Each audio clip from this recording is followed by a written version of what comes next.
तो आरसीपी सिंह को साइड करने के लिए होम्योपैथी इलाज किए ललन सिंह, एक्शन लिया गया नीतीश कुमार के द्वारा और खीरू महतो को बना दिया गया उनकी जगह राज्यसभा चाह रहे हैं। तो इनका अब जो लग रहा है कि कोई भविष्य नहीं है। भाजपा भी अभी नीतीश कुमार से बैर नहीं करना चाह रही है, इसलिए इनको साइड किया गया। अभी मंदिर मठ घूम रहे हैं, वही घूमेंगे, यही इनका भविष्य है। जेडीयू में कोई भविष्य नहीं है। जब पटना वो मंत्री बनने के बाद आया था तो याद कीजिए क्या जुलूस निकला था, और कल जब वो आए तो उसी तरह का माहौल बनाने का प्रयास किया गया, लेकिन जन समर्थन उनके साथ नहीं था। क्योंकि पार्टी का कोई भी कार्यकर्ता जेडीयू का उनके साथ अब सटना नहीं चाहता है। तो अरविंद निषाद का कल देर शाम जो वीडियो आया उसमें उन्होंने क्या किया है, उन्होंने आरसीपी सिंह को जलील किया है। हिंदी का शब्द है और साफ शब्द है, जलील किया है उन्होंने। अगर उसको पार्टी में रहना है, पार्टी में सस्टेन करना है, जेडीयू का कोई भी कार्यकर्ता आरसीपी सिंह से नहीं सटेगा क्योंकि उसे पार्टी निकाल देगी। जितेंद्र नीरज का आप एग्जाम्पल ले लीजिए, अजय आलोक का ले लीजिए, जो 4-5 लोग निकाले गए। जितने प्रकोष्ठ का गठन किया गया था आरसीपी सिंह के द्वारा राष्ट्रीय अध्यक्ष रहते हुए, ललन सिंह जैसे ही बनते हैं राष्ट्रीय अध्यक्ष, लगभग सभी प्रखंड को खत्म कर देते हैं। तो ये तमाम जो प्रकरण है, इसके बाद आप इस बात को समझिए कि आरसीपी सिंह को दरअसल उनकी औकात बताई जा रही है। जेडीयू में दरार है नीतीश कुमार और आरसीपी सिंह की उसी दिन दी गई थी जब ये मंत्री बने थे और प्रधानमंत्री तक ट्वीट में इनको बधाई दिए, भाजपा के सभी नेता इनको बधाई दिए, लेकिन ना तो ललन सिंह और ना ही नीतीश कुमार के ऑफिशियल ट्विटर या फेसबुक पेज पर, जिसमें ब्लू टिक लगा हुआ जो उनका ऑफिशियल है सीएम का, उस पर एक बार भी इनको बधाई या शुभकामना नहीं दिया गया केंद्रीय मंत्री बनने का। कल जब ये पटना पहुंचते हैं, आरसीपी सिंह, इनका पटना आगमन होता है और उसके बाद एयरपोर्ट पर भले ही इनके कुछ समर्थक थे, 100-200 समर्थक थे, वो माहौल बनाने का प्रयास किए, नारे भी लगाए गए कि जो हमसे टकराएगा मिट्टी में मिल जाएगा, आरसीपी सिंह जिंदाबाद। लेकिन इसका निष्कर्ष क्या निकला? शाम को जवाब दे दिया गया इनको अरविंद निषाद की तरफ से, और आरसीपी सिंह को दरअसल उनकी औकात बताई गई है कि कल पटना एयरपोर्ट पर क्या बयान आया आरसीपी सिंह का कि मैं अगर मंत्री बना, मैं अगर राज्यसभा सांसद बना तो अपने मेरिट के बल पे बना। वो मेरी क्रेडिबिलिटी थी नीतीश कुमार के नज़र में कि उन्होंने मुझे ही बनाया। उसी का जवाब दिया गया है कि दरअसल आप सिर्फ और सिर्फ बिहार में राजनीति कर पाए क्योंकि नीतीश कुमार के रहमो करम पे आप रहे। आज नीतीश कुमार अपना हाथ पीछे खींच लिए तो 100 लोग भी आपके साथ नहीं है। यही मैसेज दिया गया है अरविंद निषाद के द्वारा। केंद्रीय मंत्री पद गंवाने के बाद आरसीपी सिंह कल पटना लौटे हैं और उनके सपोर्ट में जमकर नारेबाजी हुई है, आरसीपी सिंह जिंदाबाद, और उन्होंने नीतीश कुमार और जदयू को लेकर के भी बड़ी बातें कही थी।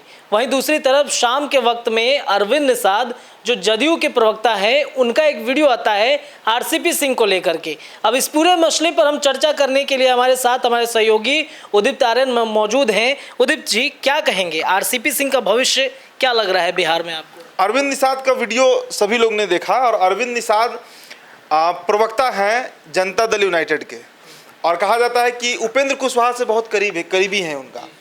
और सबसे बड़ी बात एक बात समझिए, जेडीयू के बारे में जहाँ तक 3-4 साल से मैं कवर कर रहा हूँ जेडीयू बीट को, तो जेडीयू को जहाँ तक मैं समझा हूँ, कोई भी प्रवक्ता कोई भी बयान देने के लिए अधिकृत नहीं है तब तक जब तक उस पर नीतीश कुमार की सहमति नहीं बन जाती है।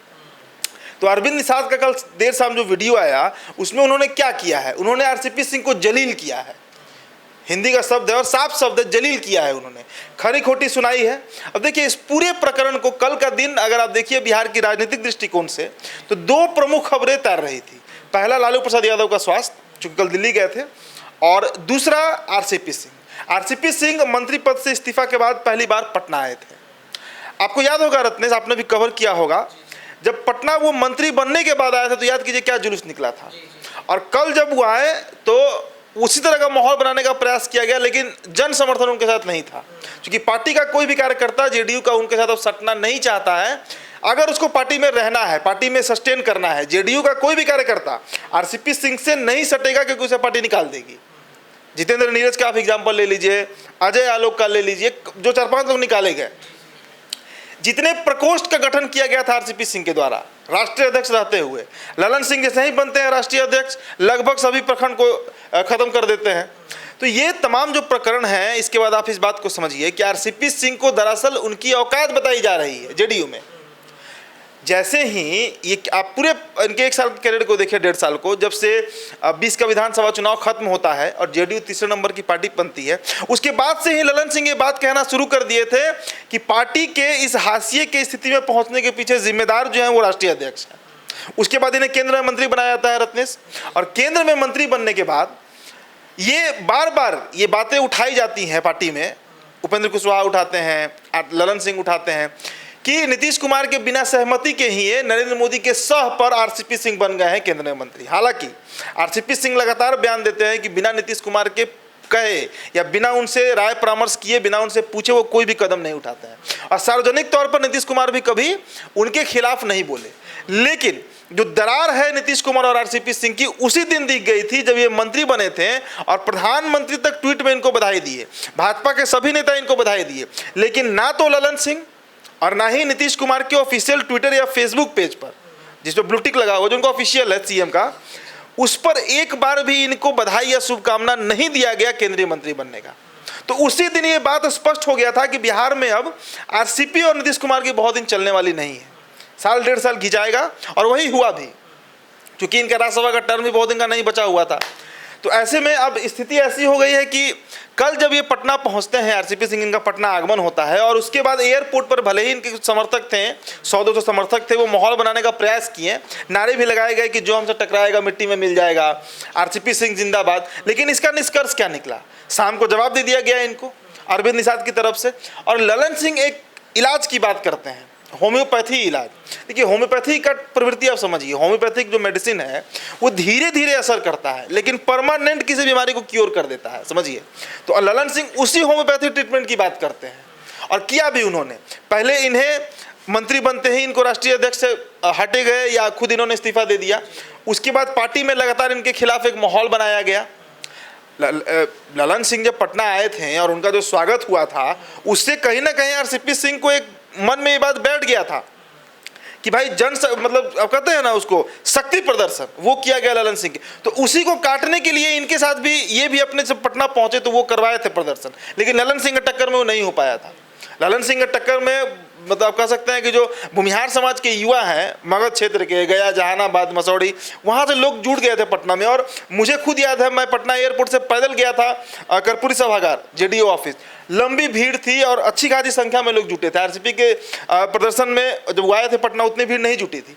तो ये जो एक डिफरेंसेज है वो उसी समय से दिखने लगा जब नीतीश कुमार ने इनके पक्ष में ट्वीट नहीं किया। और फिर आरसीपी सिंह का आप ट्विटर चेक कीजिए, उसमें पीएम का फोटो लगाना, तो ये प्रकरण लगातार चलता गया। तो आरसीपी सिंह को साइड करने के लिए होम्योपैथी इलाज किए ललन सिंह, एक्शन लिया गया नीतीश कुमार के द्वारा और खीरू महतो को बना दिया गया उनकी जगह राज्यसभा।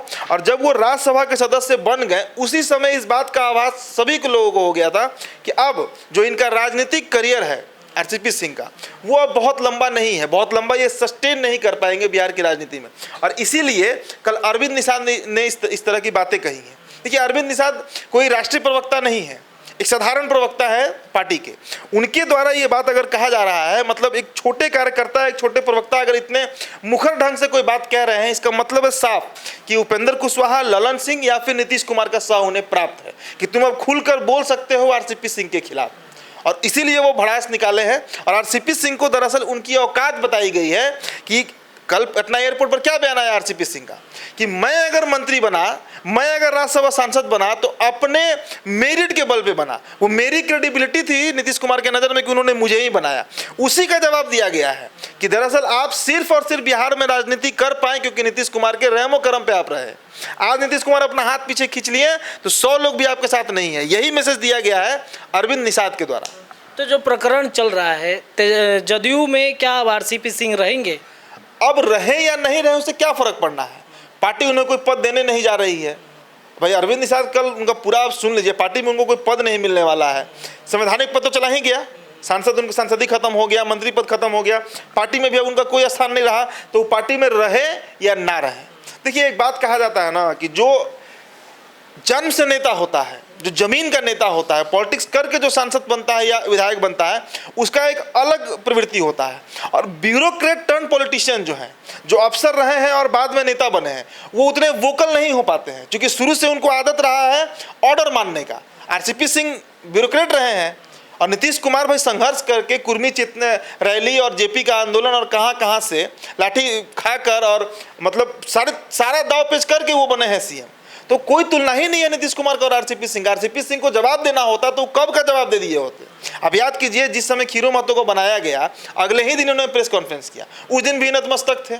कल भी नतमस्तक थे, अब तो मीडिया से बात भी नहीं करना चाह रहे हैं। तो इनका अब जो लग रहा है कि कोई भविष्य नहीं है। भाजपा भी अभी नीतीश कुमार से बैर नहीं करना चाह रही है, इसलिए इनको साइड किया गया। अभी मंदिर मठ घूम रहे हैं, वही घूमेंगे, यही इनका भविष्य है। जेडीयू में कोई भविष्य नहीं है। चलिए, तो अब इनका क्या भविष्य होगा वो आप भी कमेंट सेक्शन में ज़रूर बताइएगा। बहरहाल इस चर्चा पे आपकी क्या राय है कमेंट सेक्शन में ज़रूर देते जाइएगा। आप जुड़े रहिए NBC 24 के साथ में। धन्यवाद सभी दर्शकों का।